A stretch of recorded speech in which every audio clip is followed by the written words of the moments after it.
Yo, it's your boy DZ, man. Hey, man, we back again, man, with another one. Listen, the Diddler, man, they replaced Diddy's judge with another judge. I don't know why. I don't know what was the reasoning, but they replaced his judge. They gave him a straight error. I don't know why. I don't know if it was he had some conflict of interest with the judge that was appointed by Joe Biden, but he got a new judge. And they not gonna give Diddy a bail, man. Diddy is not getting bail. They're not letting Diddy out of jail because he tampered with the witness. Now, they're saying allegedly 300 people have came forward. They're saying 300 people have came forward. This is how you got to understand that when you are in position, the people put you in position, right? The people put you in position and they can take you out of position the same way that they put you in position. I'm going to play this little clip of the prosecutor stating that there's going to be more high profile people being exposed in this situation. There's going to be more high profile people being exposed in this situation, man. Diddy's in trouble, man. I don't see him getting out of this, man. And the people that Diddy pissed off, he pissed them off to the extent that they want to make sure that Diddy goes to jail for life, man. I want y'all to check this out, man. Sean Diddy Combs on behalf of more than 100 victims. More than 24 of those future plaintiffs say they were just kids when Combs allegedly assaulted them. We're talking about attorney Tony Buzbee. And it's not just Combs that he says is caught in the crosshairs. The wall of silence has now been broken, and victims are coming forward. Our team has had at this point more than 3,285 individuals contact us with people claiming to have been victimized by Sean Combs. We now represent 120 individuals who intend to bring civil claims in civil court against Sean Diddy Combs, as well as claims against many other individuals and entities that we will name as defendants as we file these individual cases. I expect that through this process, many powerful people will be exposed. Many dirty secrets will be revealed. We know what we are potentially up against. As is always the case in situations like this when a celebrity is involved, people can be downright mean and nasty. You'll be shocked at the length fans will go, no matter the evidence, to the contrary, to defend celebrities they love. And there's a reason for this word fans. They're fanatics. I've personally already been threatened multiple times on social media. And when I agreed to pursue this, I expected as much. This isn't my first rodeo. But victims who step forward to have their voices heard should not be subjected to that kind of conduct. They should not be targeted. According to Buzbee, more than 3,000 people have contacted his office so far with stories about Combs, who, by the way, is currently incarcerated in Brooklyn, New York on federal charges of racketeering conspiracy, sex trafficking, transportation to engage in prostitution. Combs was arrested September 16th pursuant to a grand jury indictment. His arrest came after a raid by federal investigators on his two homes, one in Miami, one in Los Angeles, back in March. Combs has also been subject to a litany of civil suits already, which really got rolling last fall when his ex, Cassandra Ventura, made shocking allegations about her relationship with Combs. Cassie claimed that Combs was abusive for nearly the entirety of their 10-year relationship. She also claimed he forced her to participate in the now infamous sex parties known as freak-offs or FOs, when commercial sex workers would be brought in to have sex with Cassie and others while the participants were allegedly under the influence of drugs. Those freak-off allegations, by the way, are also at the heart of the prosecution's case as well. And prosecutors claim that Combs recorded these sex sessions, both for his own pleasure and seemingly as potential blackmail. So to hear 100 more lawsuits raises a lot of interesting questions in terms of the timing and its relation to the criminal. Hey, listen, man. Diddy's in trouble, man, because Diddy wanted to keep those tapes so he can have something over those people's head. They saying Diddy was blackmailing people with these tapes. And what's going to happen is the people that are on these tapes, they're going to go to the people that are on the tapes and ask them, has he ever told you that I got these tapes and I'll use them against you? That's another charge. We see they put Diddy in position.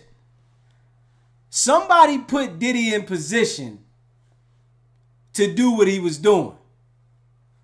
And now that we pay attention because of social media lets us know everything, we see that it's certain people that are put in position to do what they do. It's certain people that are put in that position to mislead us in a certain light. Diddy was doing what he was doing since the 90s, and they said he was under a federal investigation since 2011. And it's been plenty other celebrities that came and said the police, the FBI came to them and said, give us something on Diddy. They've been knowing what this man been doing for years. People been talking about it for years.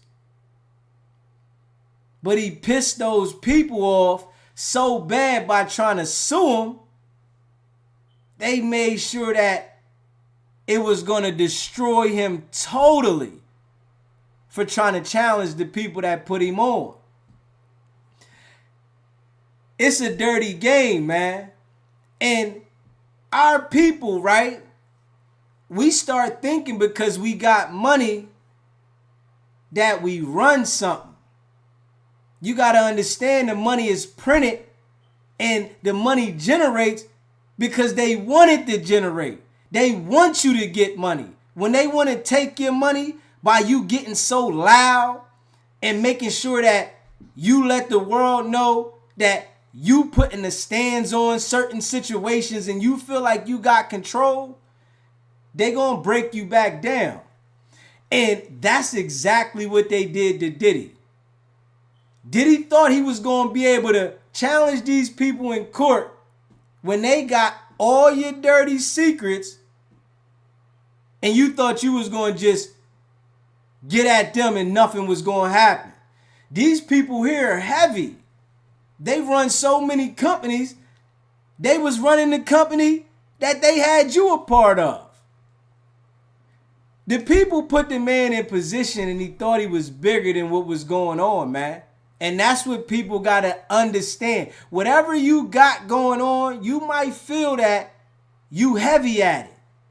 You might feel that nobody can mess with you at what you doing.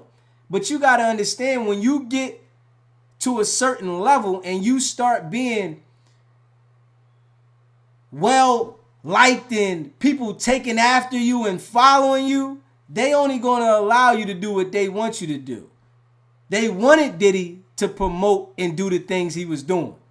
But when they challenged him, they had to let him know that you can't bite the hand that feeds you. And a lot of people do that.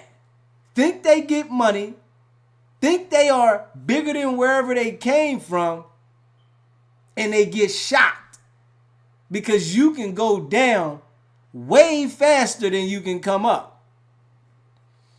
And Diddy been doing this for 30 years, man.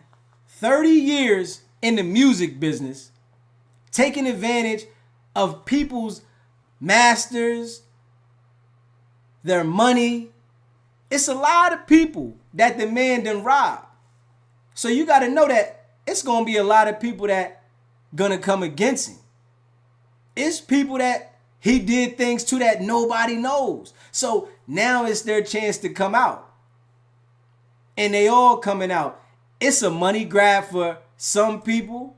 And some people got real situations. Because we all know in the industry, you got to do certain things to get certain places. And that's in life on a lower level. That's on a working level. When you want to get up in them companies and be in certain positions, people do certain things to get certain places. That's how life goes, honestly, even though it shouldn't be like that.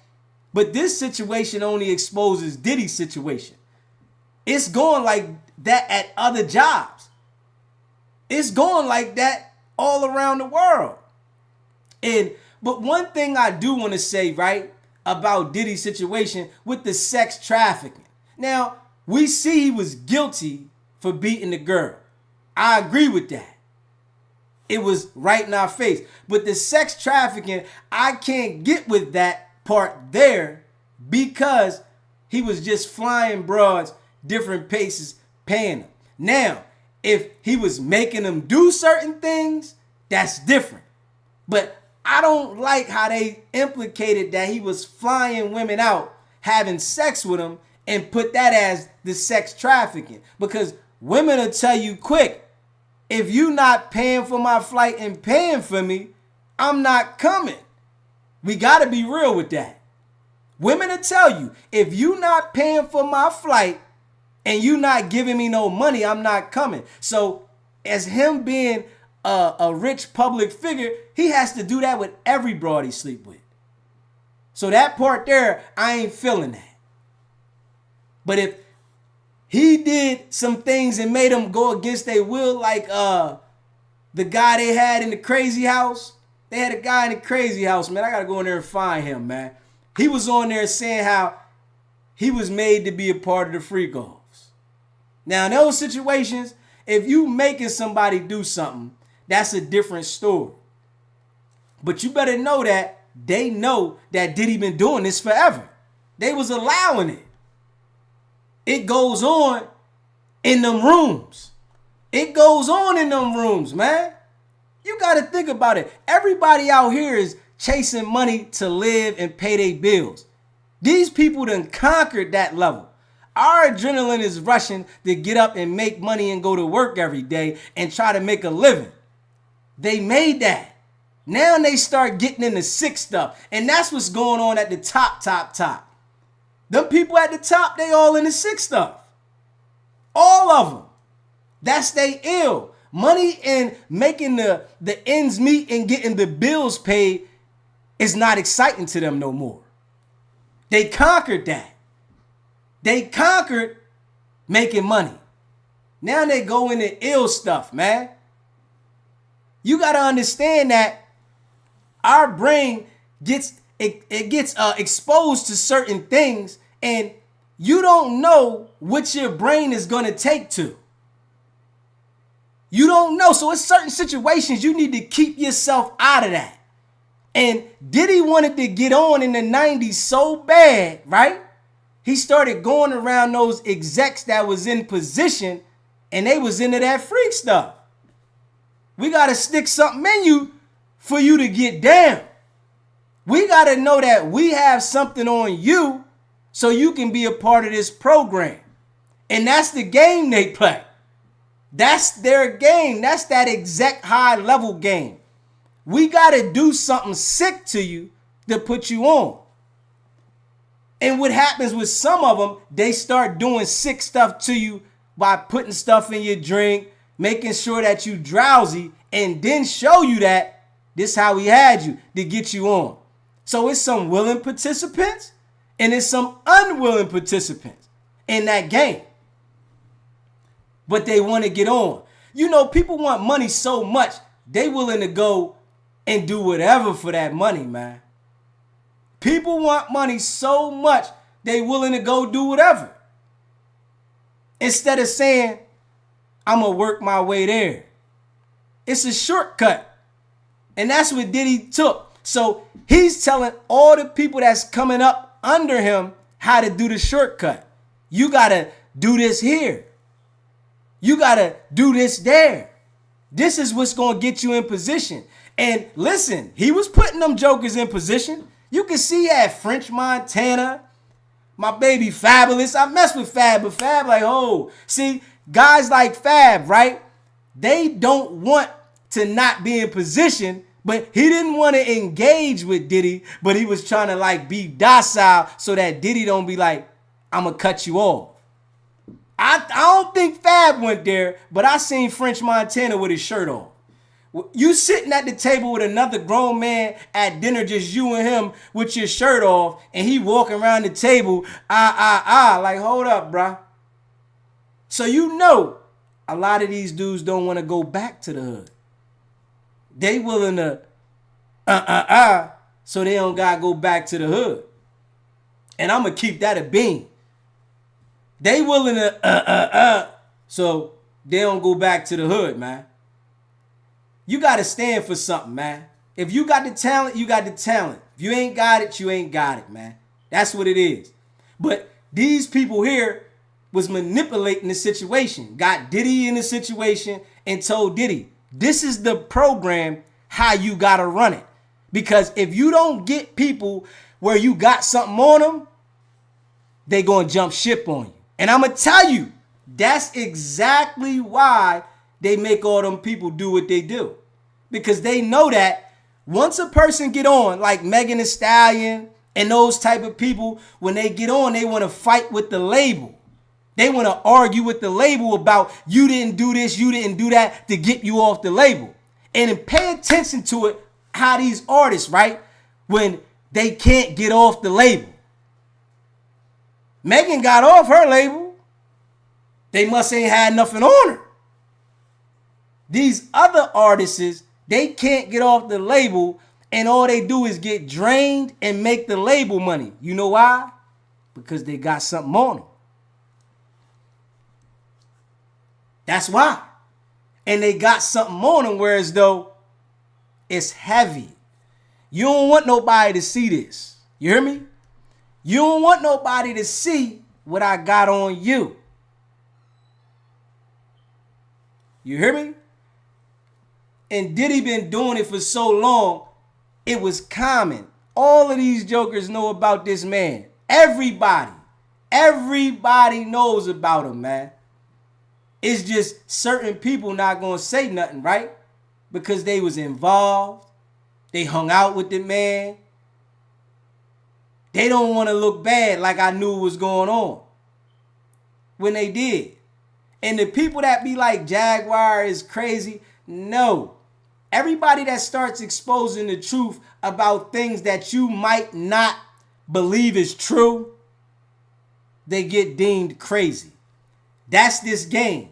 Anybody that tries to expose you to what's going on and let you know why things is happening and the world doesn't want you to know, they get deemed crazy. That's that game. Tell them they crazy. And they got some stuff where they can come pick you up, right? And put you in the crazy house and say you crazy, and then they just doing what they want with you. It's the games, man. You got to understand they want to keep this world going the way it is. They want to keep crime going. They want to keep whatever they got going because this is what generates the world. You better pay attention because when they want to stop something, they stop it. Whenever they want to stop something, you see they stop Diddy, right? Whenever they want to stop something, they gonna stop it. ASAP, halt. No joke. Diddy was just the fall guy, man. It was over for him. He had to take and bite that bullet. And he's sitting there now like it's registering now. I'm going to tell you that right now. It's registering that I'm sitting in jail and I'm not getting out. These are the things, right, that don't register until you in that situation. You think you the man, I'm untouchable, nobody can mess with me until you in this situation. You got to understand that laws is made for us. You hear me? Things happen and then they start making the law. Okay, we're going to do this. All right, you can't do this no more. This is the law. This is the game. You got to understand that. It is a game, man. When you want to associate with a lot of people, when you want to have a lot of people in your space, you got to worry about a lot of things happening. You can't be cocky and disrespectful to the people around you and not expect them to turn on you. That's the same thing that happened to Thugger. He started saying, F y'all. Go ahead. I ain't messing with y'all. Stop coming around them. What you think they gonna do? They gonna turn on you. They gonna let you know, I don't care about you. The boy got on the stand, said, I don't love nobody. She said, you love Thug? I don't love nobody. You gotta understand that. People be telling you they love you. A person that love you gonna show you. They not gonna be all in there trying to tell you. You better watch this thing out here, man. This game get wicked. You hear me? But yeah, man, we gonna get right back into Diddy. I got something else I wanted to show y'all about my boy Diddy, the diddler. He's in a world of trouble, you hear me? Diddy is in a world of trouble. Hold on, we gonna check this joint out right here. Hold on. Ride with you, baby. Ride with you, baby, you hear me? It ain't about the setback, it's about the get back. 100 new sex assault allegations. We're wondering, how dangerous really is Diddy?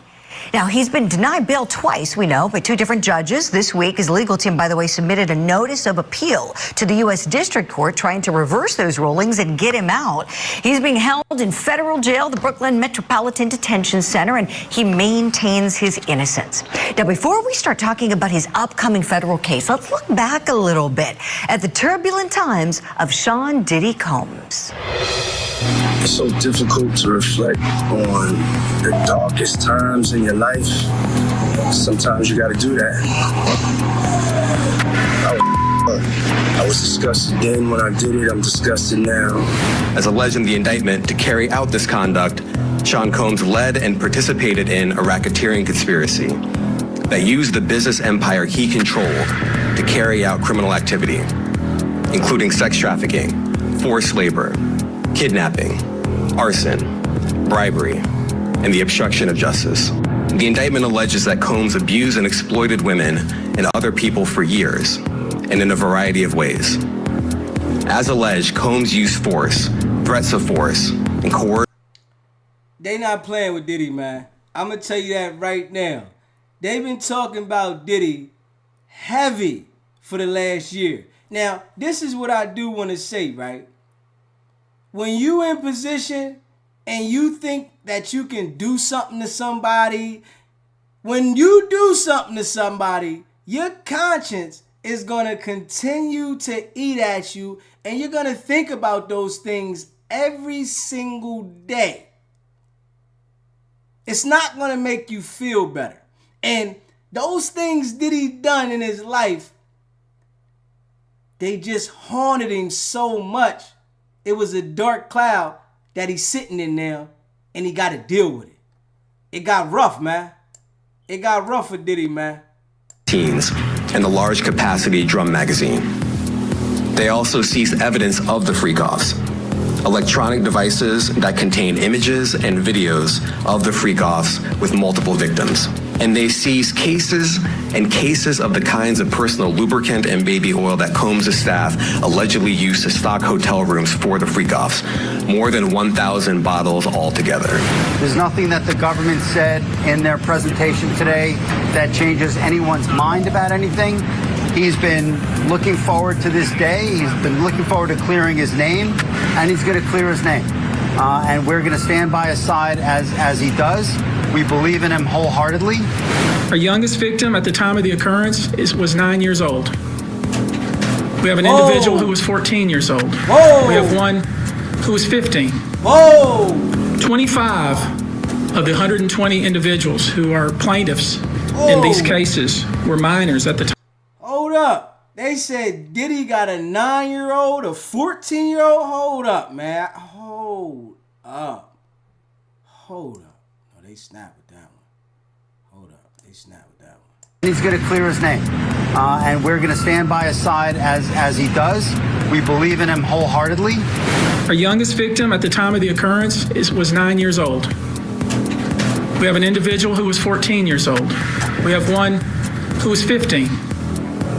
25 of the 120 individuals who are plaintiffs in these cases were minors at the time of the acts complained of.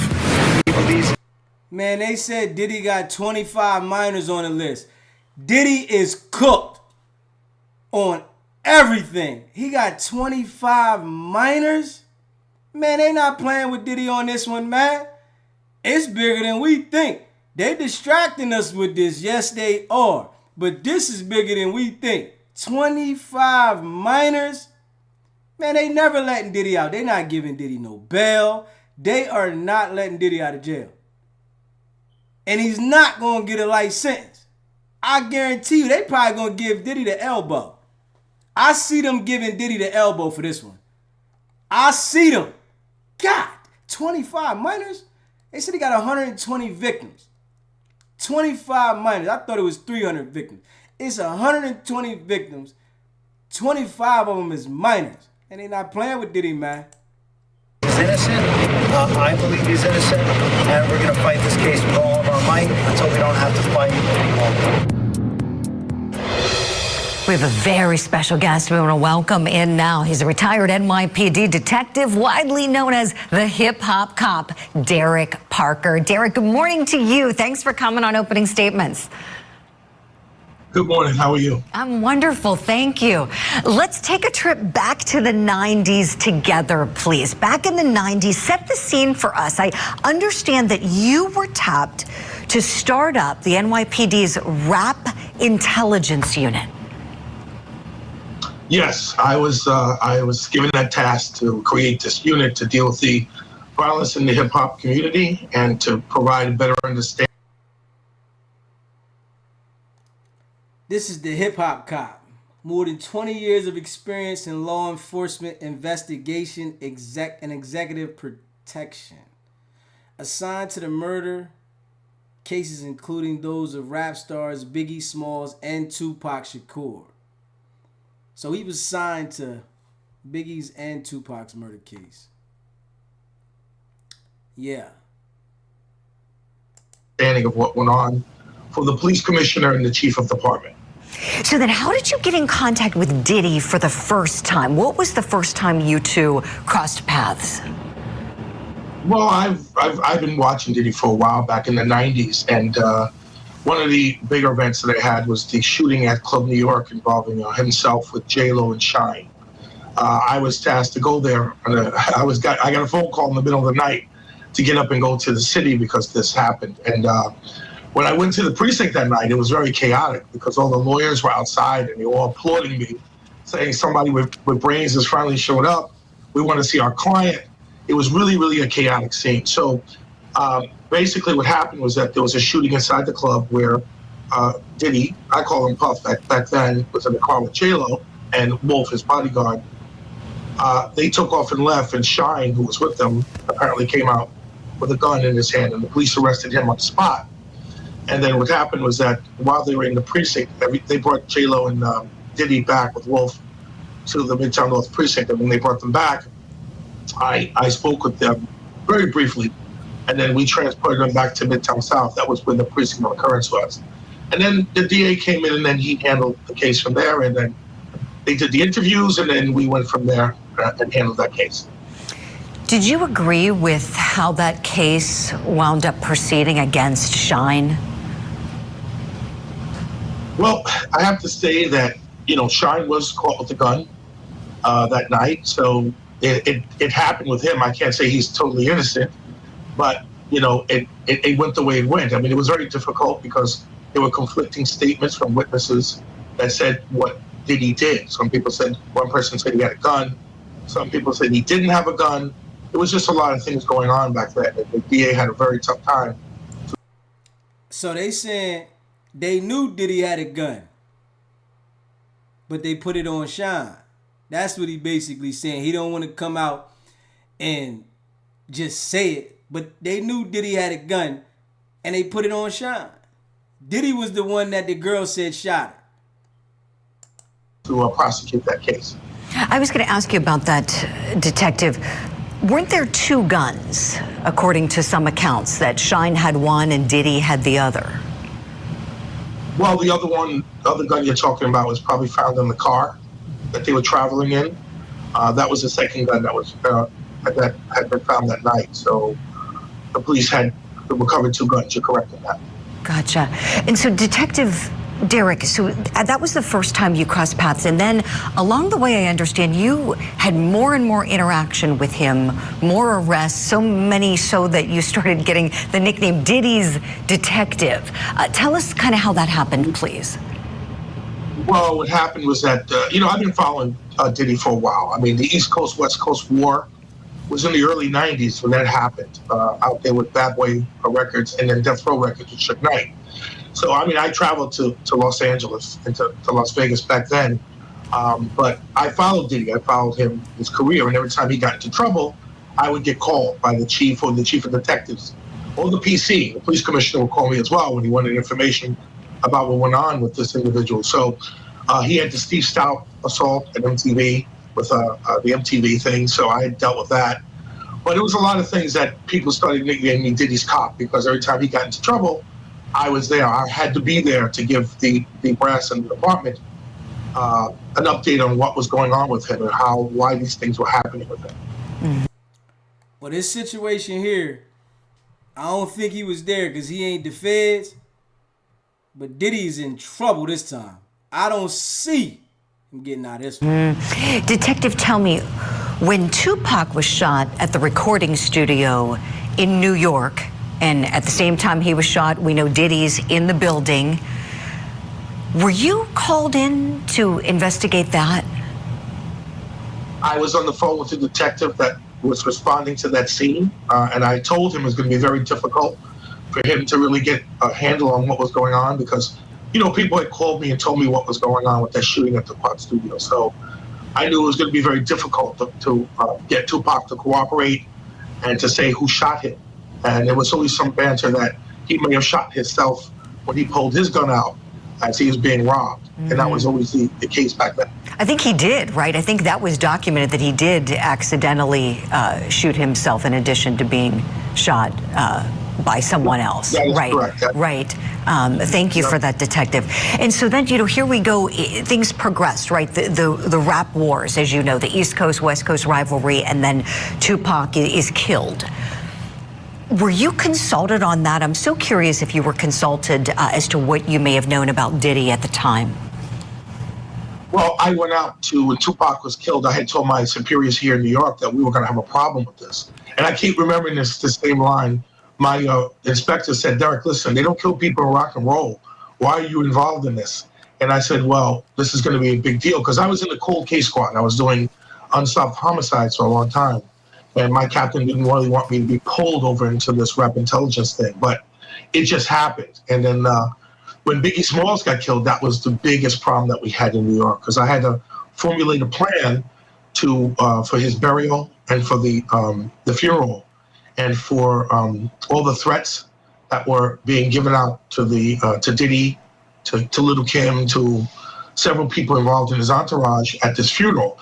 And that's when we had a big problem in New York, where we had to come up with an attack plan to make sure that everybody came here that was safe and that we had any problems, and Diddy wasn't really assassinated by some people that wanted to get at him.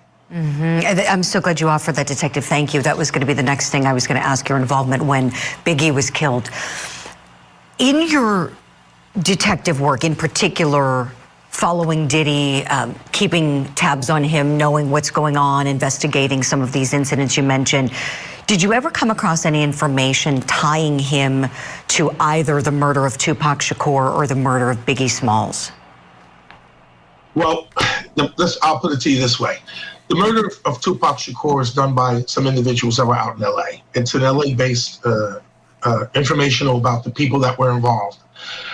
Diddy, yes, Diddy had some beefs with Tupac back then, but to say that he was directly involved in that right now, that's too premature to say that.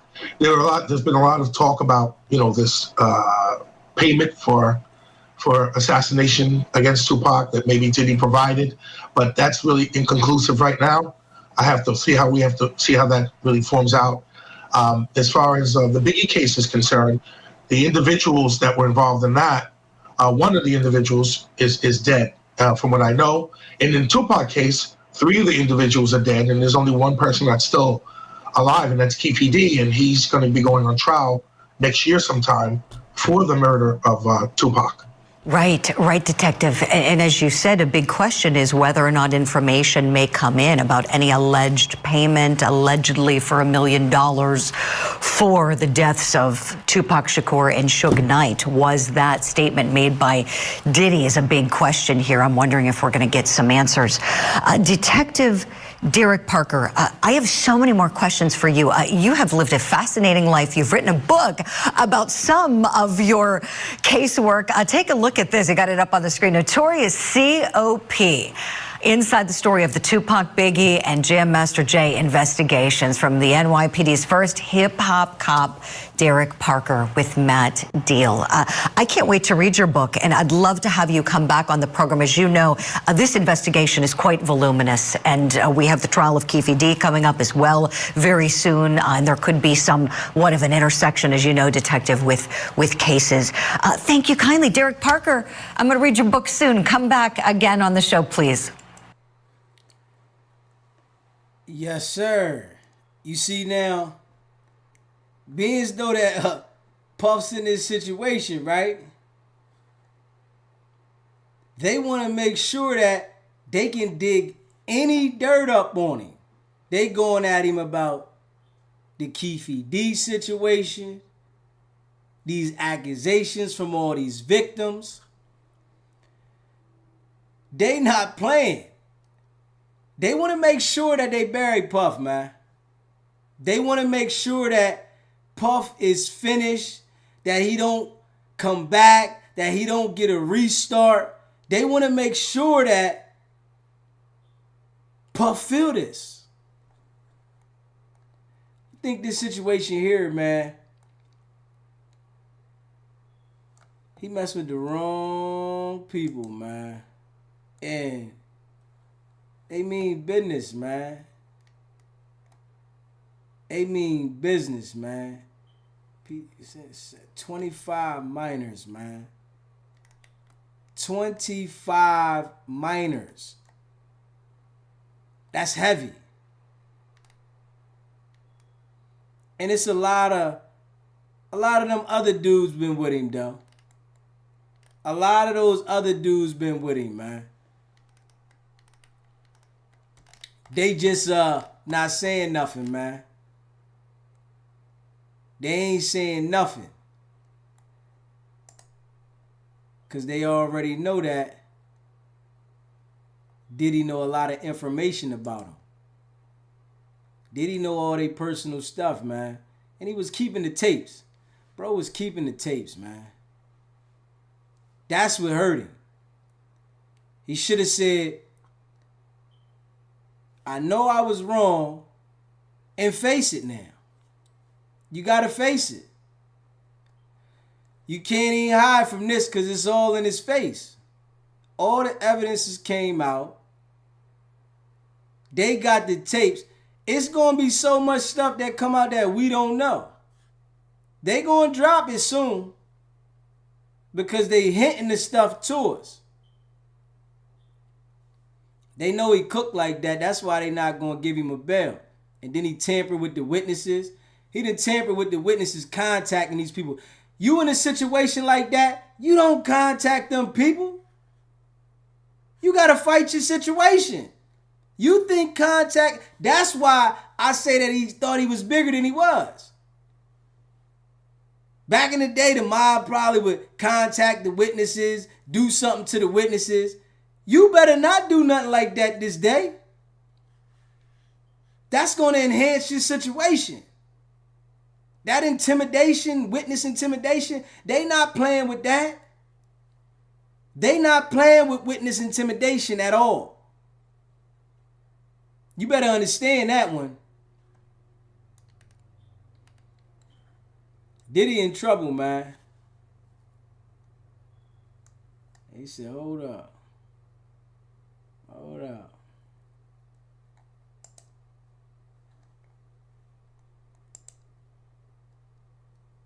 Diddy in trouble here. Let me see, hold up. Diddy in trouble here.